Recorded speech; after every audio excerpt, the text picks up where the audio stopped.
მოგესალმებით მეგობრებო, დღეს ჩემი ვიდეო ზუსტად იმას ეხება, თქვენ რო ასე გეშინიათ.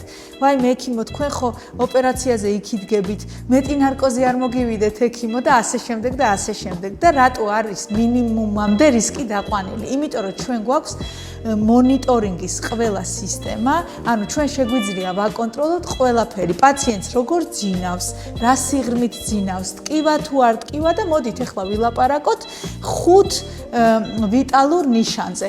ვიტალური ნიშანი, ვიტალური ფუნქცია, იცით რა არის?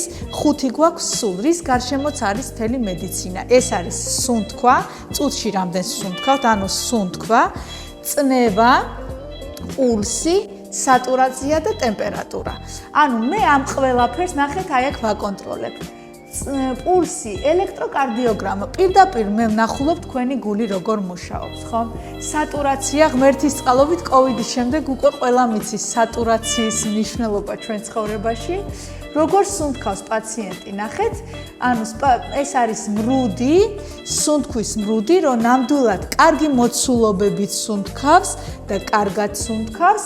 ტემპერატურა, ნახეთ, ახლა ინტრაოპერაციულად ცოტა სიგრილეა საოპერაციოში ყოველთვის და ამიტომ 35-ზე ქვევით არ უნდა იყოს ტემპერატურა და წნევა, ნახეთ, ზომავთ, ხო? ანუ ყოველ 2 წუთნახევარში, 3 წუთში და წუთში გააჩნია როგორი მდგომარეობა აქვს პაციენტს და რა ოპერაცია მიმდინარეობს, ყოველთვის ვაკონტროლებთ. აი ეს 5 ვიტალური ნიშანი ჩვენ გვაქვს ხელის გულზე.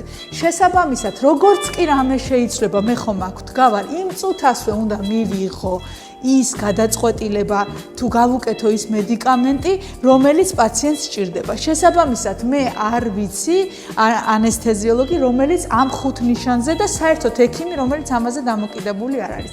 ასევე ვაკონტროლებთ, როგორ სუნთქავს პაციენტი. ჩვენ ხომ ვიცით, რომ გვაქვს ფილტვები და სასუნთქი მოცულობა, ხომ ვილაპარაკეთ, ანუ ნახავთ ჩემს წინა რილსებში, ანუ ამას ძალიან სკრუპულოზურად ჩვენ ვაკვირდებით და ასევე გვაქვს გაზებითაც შეიძლება ეძინოს ადამიანს. ამაზე შემდეგ ვიდეოში ვილაპარაკებთ ჩვენ თუ როგორ ძინავს პაციენტს, ანუ რა შემთხვევაში ვიყენებთ ამა თუ იმ მედიკამენტს.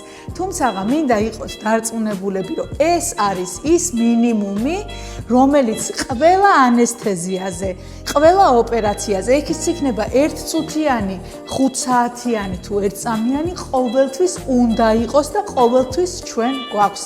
ასევე გვაქვს ჩვენი ფონენდოსკოპი, რომელთაც ყოველთვის ვუსმენთ პაციენტს და ასევე მექანიკური ვენტილაციის აპარატი, რომელზედაც მიერთებულია პაციენტი და ჩვენ ვაკონტროლებთ თუ როგორ სუნთქავს პაციენტი. ანუ ეს მონიტორი პირდაპირ ეხება მხოლოდ პაციენტის სუნთქვას და მხოლოდ მის ფილტვებს. ეს მონიტორი ეხება მხოლოდ მის 5 ვიტალურ ნიშანს, რომელიც ძალიან მნიშვნელოვანია.